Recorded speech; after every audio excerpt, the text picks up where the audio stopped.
Alright, so I'm going to try to explain how this works.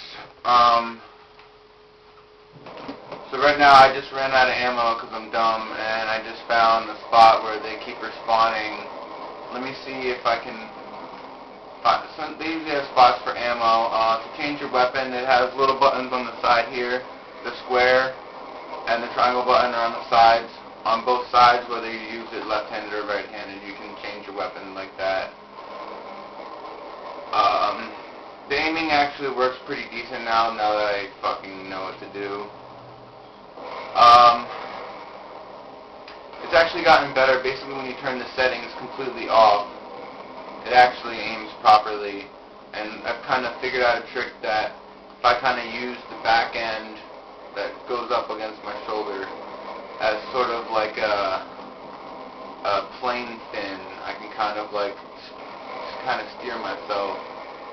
So it took some getting used to, but now it kind of works alright. There's also a second move controller button. I just did a brutal, I tried to do a brutal melee against this one guy, which, if you don't know, basically is a horrible death for somebody. Alright, so I got some ammo back for my other gun. But basically, to do it on here, there's a sniper in front of me. There's a button right down here, right under the trigger, that helps you duck. If you actually hit the left and right buttons on the D-pad of the navigation controller, while you're up against the wall, you can peek out. And you can just change the settings, whether you want to hold the button down while you crouch, or just hit it once and you crouch, and then you hit it again and then come out. It's actually not too bad. So there's a guy straight ahead. To aim, you just hit the L2 button, and you can aim. You only have to press it, and it does the zoom in once, zoom in out. It actually is kind of easier to aim because once you can change the settings for the camera, that once you get into aim mode, you can make it real easy and have it lock right on the character, or you can, same guy, or you can make it so that and it gets a little hard with the sharpshooter once you get into like an actual like firefight. Sometimes if you try to move a certain way, it gets all disoriented. So you actually kind of have to go a little slower with it. Sometimes you actually have to kind of go and sometimes you actually have to steer it sort of like a car, in the way that you kind of go around turns and stuff like that. But right up here is a sniper guy, so I'm going to run up, hit the button underneath the trigger, which they both actually, the move controller actually, I'm picking up a sniper rifle, the move controller actually snaps its bottom insert bead. There's the port where the PS move controller plugs into the PlayStation USB cord to charge, and then there's actually another button there underneath it that a piece inside the sharpshooter, you plug it into, push it down, and once it gets down, it snaps in. The navigation controller just sits there. There's no plug inside of the move. To release this top, you basically go like this, and it pulls back on it, and this top will come up. So that's how you get the move controller in.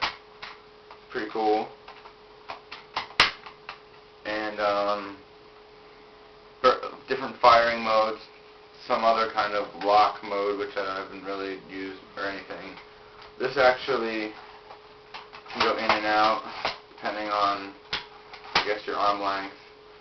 The X or the square and triangle buttons are on the left and the right side, and then the X and the triangle are on the navigation controller. Then there's some other, you use the D-pad on the navigation controller for some other things, and then to pause it, since the start button over here is completely awkward to have to, I guess it's not too bad, but it's still kind of awkward. But I just hit the PlayStation button on the navigation controller to pause it. But works alright, I had to hold on, I'm picking up this sniper rifle. It's pretty fun once it actually works right. I just headshot somebody with a sniper.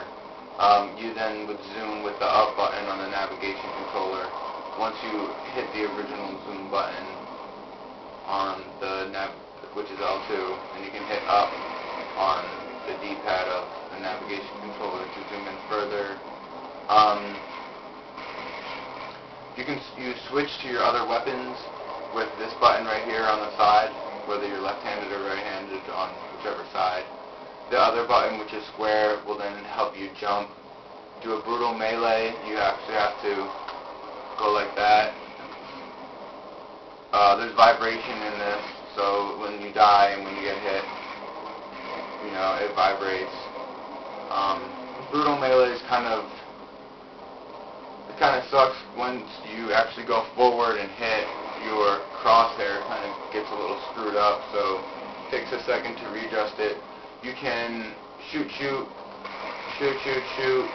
actually has a pump action on it, which reloads it for you, which gets you a little more involved. There's also you can also reload with the button on the bottom. So once you take all the settings, basically the top two for the dead zone or whatever, take those down to 10% each, and then put the other crosshair sensitivity and the other one to 0. So the first two dead zones to 10%, the other two down to 0. The crosshair and turn speed, we're going to take those down to 10% and 0, and then I'm going to aim up here and snipe somebody. Let's see if I can just show you real quick basically how to get into it.